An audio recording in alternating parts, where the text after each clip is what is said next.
예. 정치인을 판단하려고 하는 예. 그런 시민들이 공통적으로 가지고 있는 생각인데 예. 이것이 이제 가지고 그렇게 가지게 된 것은 근대적인 의식 때문이다. 예. 근데 겪지 않았기 때문이다. 이렇게 말씀하시는 예. 네.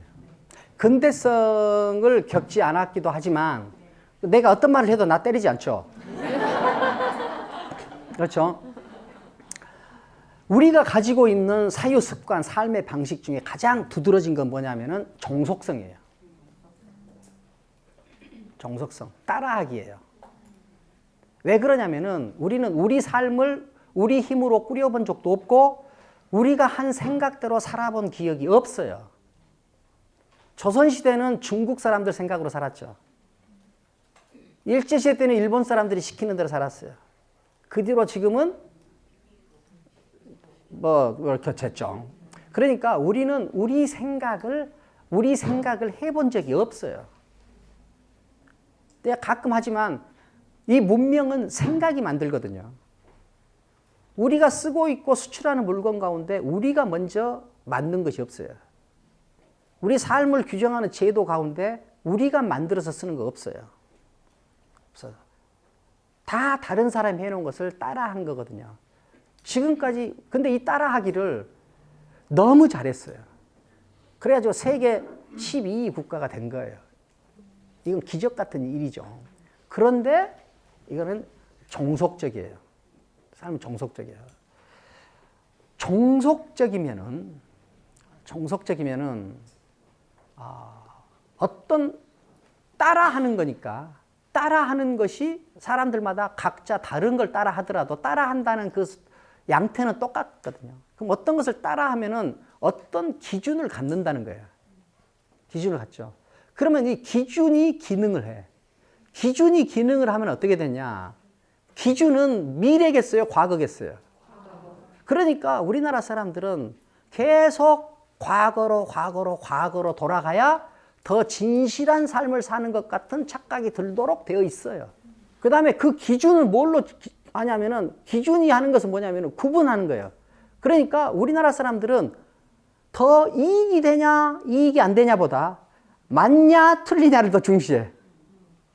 기준을 갖고 있기 때문에. 그 다음에 강하냐, 약하냐보다 착하냐, 악하냐가 더 중요해. 그러니까 왜 그냥 정석성 때문에 이게 기준을 가지고 있기 때문에 기준을 가지고 있으면 내가 세상을 대할 때 내가 대하는 것이 아니라 내 기준이 대하여요. 그러면은 내 사고의 폭이 좁아지겠어요? 넓어지겠어요? 좁아지죠. 그러니까 내가 생각할 때 우리는 착하고 정확한 작은 사람들이에요. 굵고 큰 사람이 사라졌어. 굵고 큰 사람. 우리는 착하고 정확하고 작은 사람들이에요. 굵고 큰 사람이 사라졌어. 굵고 크다는 건 뭐냐? 이미 있는 기준을 돌파한다는 거예요. 그리고 아직 없는 곳, 아직 오지 않은 곳, 보이지 않는 곳을 향해서 나아가는 사람들이에요. 굵고 큰 사람들은. 그런데 착하고 정확하고 자잘한 사람들은 보이지 않는 곳으로는 나가지 못해요. 견적이 정확하게 나오지 않으면 안 해.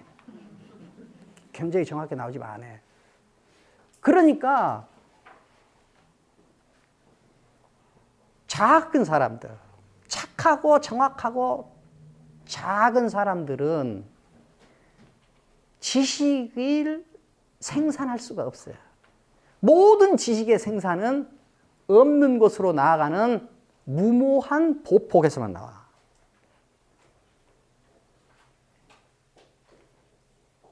이게 우리한테 있는 가장 큰 점이에요. 가장. 그러니까 우리가 아무리 큰 이야기를 해도 정확하고 자잘함 속에서 하는 얘기들이다. 문명의 진화와 주도권은 누가 결정하냐? 누가 더 무모하냐? 누가 더 황당무계하냐? 이것이 결정하지, 누가 더 정확하냐? 누가 더 착하냐? 하는 것이 결정하지는 않아요.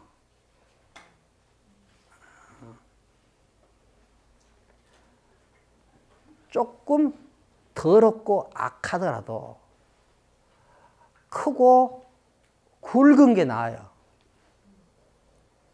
아무리 깨끗하고 정확하더라도 작은 것은 매력이 없어.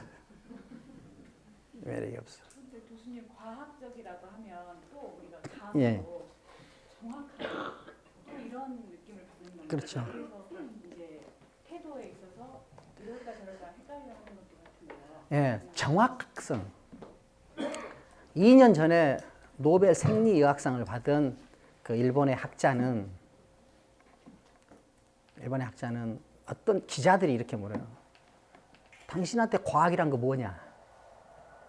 그거는 그 과학자는 뭐라고 그래요? 과학은 도전이다. 과학은 도전이다. 정확성은 도전을 위해서 봉사하는 거예요. 도전에 봉사하는 것이 정확성이에요. 정확성의 도전이 사라져버리는 것이 아니라 도전에 봉사하는 것이 정확성인데, 사람이 작고 자잘하면 도전은 없고 정확성만 따지는 거죠. 정확성만 따지는 거예요. 예. 모든 지식은 문제를 해결한 결과예요. 그다음에 모든 제도는 문제를 해결한 결과야. 모든 물건은 불편한 것을 해결한 거야. 문제와 불편함을 해결한 것이 아니고 나온 것은 하나도 없어. 하나도 없어. 그러면은 문제를 해결하고 불편함을 해결하는 이 과정은 뭐냐?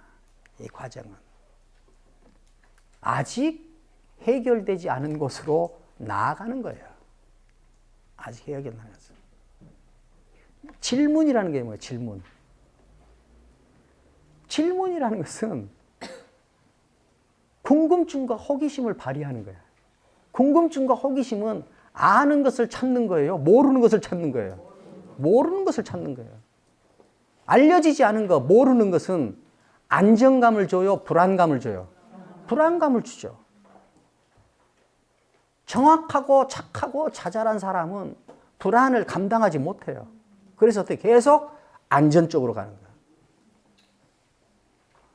그런데 굵고 큰 사람은 불안을 감당할 수 있어. 그렇기 때문에 모르는 곳으로 과감하게 나간다. 자, 그러면은 우리 민족과 우리 사회를 발전시킬 수 있는, 한 단계 상승시킬 수 있는 방법은 분명해요. 질문하라. 찰기시하라. 아직 보이지 않는 곳으로 가라. 나와 있어. 그런데 모두 자식을 안전하게 길러. 자식들은 전부 안전하게 가. 머리 좋은 사람들이 갖는 안전함이라는 거 뭐예요? 그거는 공무원 시험이에요. 공무원 시험이에요. 제일 높은데 고시가 있어요. 우리나라에서 고시 합격해가지고 행세하던 사람들이 나라를 어떻게 만들어 놨습니까? 만들었어요. 그 뭐야? 자존이 없고 모르는 곳으로 가려는 무모함이 사라졌기 때문에 그래요. 이거 중요한 문제에서 내가 가끔 강조하는데 서양이 조선과 일본과 중국을 침략할 때 특히 조선에는 약 400개에 가까운 향교와 서원이 있었어요. 향교는 국립학교고 서원은 사립학교예요. 다 공무원 되는 길로 나아가는 거예요. 거기서 수없이 많은 학생들이 공부를 했어요. 밤낮으로 공부를 했어요. 노량진의 학구열은 쩌리 갈아요. 공부를 했어요. 그런데 일본에 쇼카 쇼인주쿠라 하는 요시다 쇼인이 세운 조그만 사숙에서 약 93명을 배출했는데 93명이 혁명 기간에 반이 죽고 반이 살아남아서 메이지 유신을 일으켜요. 향교 약 330여 개의 향교와 수십 개의 서원이 하나의 사숙을 못 이겨. 그 사숙은 아직 없는 것을 이루려고 했어요. 그 사숙에서는 아직 오지 않은 곳으로 가려고 그랬어. 보이지 않는 곳으로 나아가려고 그랬어. 그런데 향교와 서원에서는 있는 것만 주구장창 외웠어. 있는 것만 주구장창했어. 지금 우리는 어떤가?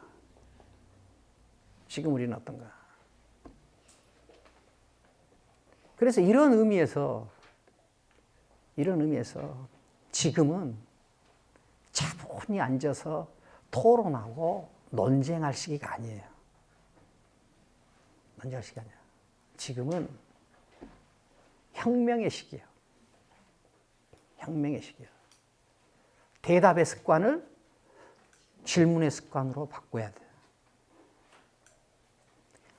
안전을 추구하던 착하고 작은 마음을 없는 길로 과감히 나아가는 크고 굵은 마음으로 바꿔야 돼요.